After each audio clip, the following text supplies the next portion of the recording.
And I just got to say this too.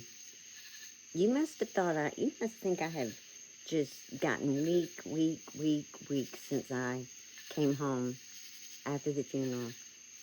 Well, I'm going to tell you something. I'm not weak. I'm not weak at all. I might get a little tired a little faster. But I know one thing. I can outwork you any day of the week with my lungs wheezing, and it's not a problem. I could today put more hours in than you can even keep tears out of your eyes. You you forget that usually what's in somebody when they're younger, it never leaves them. You know, it's what makes them them.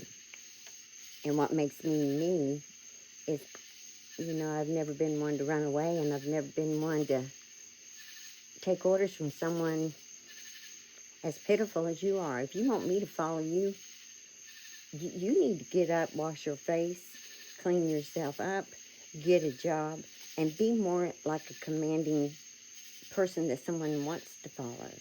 You know, I always look at people, and I used to watch people when I'd be watching cameras, and it always amazed me how you could separate the followers and the leaders. You want me to tell you how? The followers would just follow the people in front of them. I called them butt sniffers. They wouldn't go get in a line. They didn't have nobody. They were butt sniffers. They just followed the butt in front of them. And then they would get all backed up out there. And, you know, and then I would have someone ask me, what do you think the problem is out there? But the problem was there's a whole bunch of butt sniffers shopping here.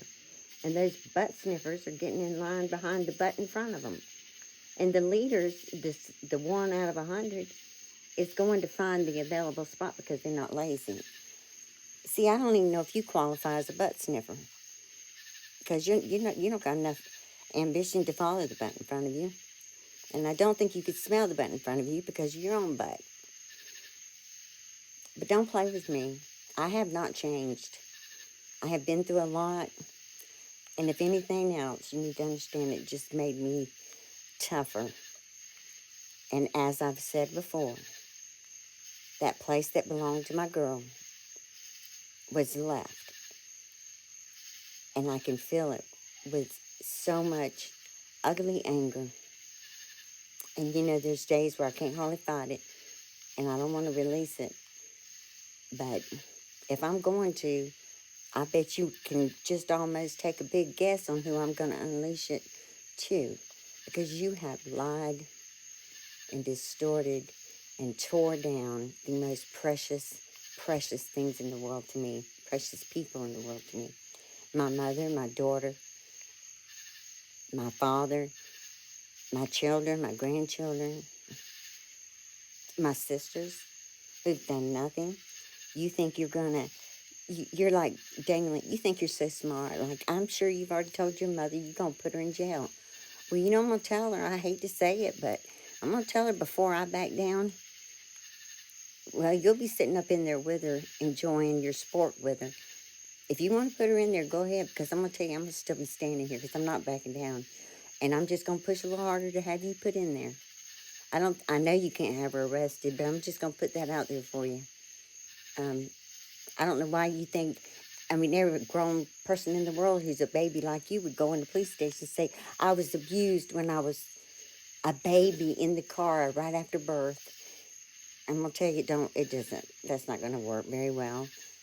I mean, you can lie through a lot, but I don't know if you could do that. You think everybody's stupid, and you're counting on her timidness. You want to overpower her, much like other people have, because she's timid, she's small, she's frail. And you want to pick on the older ones because they're a lot older. They're older than me. But they, you know, let me tell you, you're messing with the tiger down there. Because you know she ain't never liked you. And then when she finds out what you said about her daughter, granddaughter, her mother, and the way she came into this world, how happy do you think she's going to be with you? Do you honest to God going to think she's going to come out and give you a hug and say, well, thank you for smearing my name across the world, and my daughters, and my granddaughter who's in a profession that it could jeopardize her future? How happy? Huh? You want to keep calling her? Well, I'm not going to tell you not to, because I know she can handle that. Hell, she'll eat you up so fast, you'll think you're beef jerky.